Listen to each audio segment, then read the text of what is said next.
Respected students, आज हम जो डिस्कस कर रहे हैं that is question 3 of exercise 1A.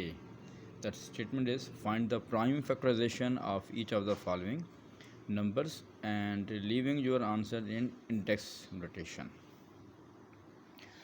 Okay ji, ये हमारे पास बेसिकली आपने क्वेश्चन ध्यान में रखना है बेटा कि एक है प्राइम फैक्टराइजेशन. ठीक है जी, प्राइम फैक्टराइजेशन में लास्ट भी हमने लेक्चर में डिस्कस किया हुआ है कि आपने सिर्फ प्राइम नंबर्स ही यूज़ करने हैं, जैसे 2 है, 3 है, 5, 7, 11 एंड सो ऑन. ठीक हो गया.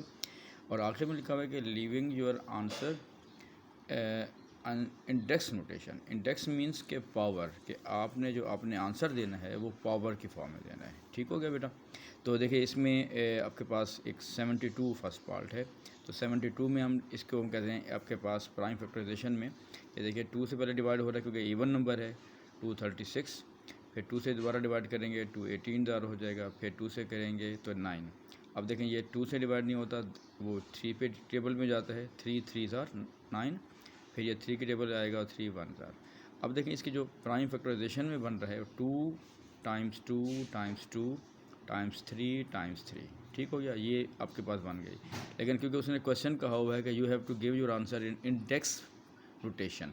Index notation means you have to give your answer in power form. So देखिएगा यहाँ पे 2 बेटा कितनी दफ़ा आ रहा है, 2 3 टाइम्स है, तो लिखते हैं 2 रेज़ टू पावर 3. और 3 कितनी दफ़ा आ रहा है बेटा, 2 टाइम्स, तो लिखेंगे 3 raise to power 2. This is your final answer.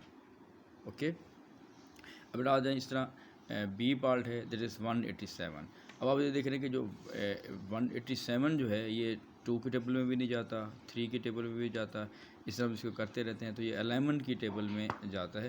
क्योंकि अगर हम 187 को 11 पे डिवाइड करते हैं, अगर 11 1 ज़ार 11 तो 7 बचेगा बेटा. 77 11 7 ज़ार 77 हो जाएगा. तो ये इसका मतलब है 11 1 ज़ार 11 7 हो जाएगा 77, तो फिर ये 17 आ जाएगा.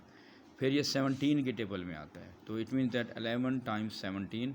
अब क्योंकि देखें दोनों एक ही दफ़ा हैं तो उनकी पावर हम ऊपर 1 ही नॉर्मली लिखते नहीं हैं. लेकिन अगर जिस बच्चे को समझ ना आ रही हो तो अंडरस्टैंड करने के लिए इसका मतलब इसकी पावर भी 1 है, इसकी पावर भी 1 है. ये एक एक दफ़ा ही आपके पास आ रहा है. ठीक हो गया बेटा. नेक्स्ट आपके पास है सी पार्ट 336. ये सारा यहाँ पे बेटा किया हुआ है. टाइम थोड़ा शॉर्ट करने के लिए, बचाने के लिए मैं थोड़ा सा इसको यहाँ तक ऐसे पिक्चर दे रहा हूँ. इसको प्लीज़ आप दोबारा भी सॉल्व कर सकते हैं. और जहाँ पे कोई प्रॉब्लम हो रहा हो किसी डिवीज़न का तो आप उसको अलग से वर्किंग को शो कर सकते हैं. ठीक बेटा. और नेक्स्ट आपके पास इसका डी पार्ट है. The D part is 630. 630 की भी हमने ऐसे सॉल्व किया हुआ है. अब इसमें जैसे 2 से, क्योंकि इवन नंबर है तो जब हम इसको 2 से डिवाइड करेंगे 2 3 ज़ार 6, 2 1 ज़ार 2, 1 बचेगा बेटा, 10 हो जाएगा, 2 5 ज़ार 10. अब इसको ज़रा देखिएगा, ये हमारे पास जो है 315. यहाँ पे बच्चे थोड़ा सा मिस्टेक कर सकते हैं या करते हैं कि जब हम 315 को डिवाइड करेंगे बेटा 3 पे तो देखिएगा 3 1 ज़ार 3, फिर ये 1 आ गया. अब यूँ समझ लें कि 3 की टेबल में 1 नहीं आता तो यहाँ पे 0 लगा देंगे. सो दैट विल बी 300, तो फिर 1 बचेगा. और 5 को आप नीचे लेंगे तो 3 5 ज़ार 15.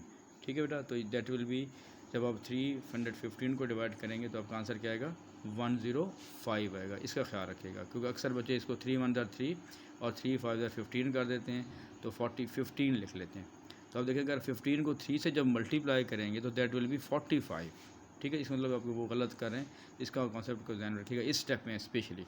तो ये बाकी आपका वैसे क्वेश्चन हो गया. ठीक है जी. और आपके पास जो हमने आंसर दिया है वो इंडेक्स फॉर्म में, तो आपका फाइनल जो आंसर बनेगा that will be in this.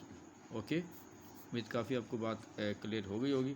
तो जिसको अगर बात ना समझ आ रही हो तो फिर आप कमेंट सेक्शन में भी कुछ क्वेश्चन जो है वो पूछ सकते हैं. Thank you.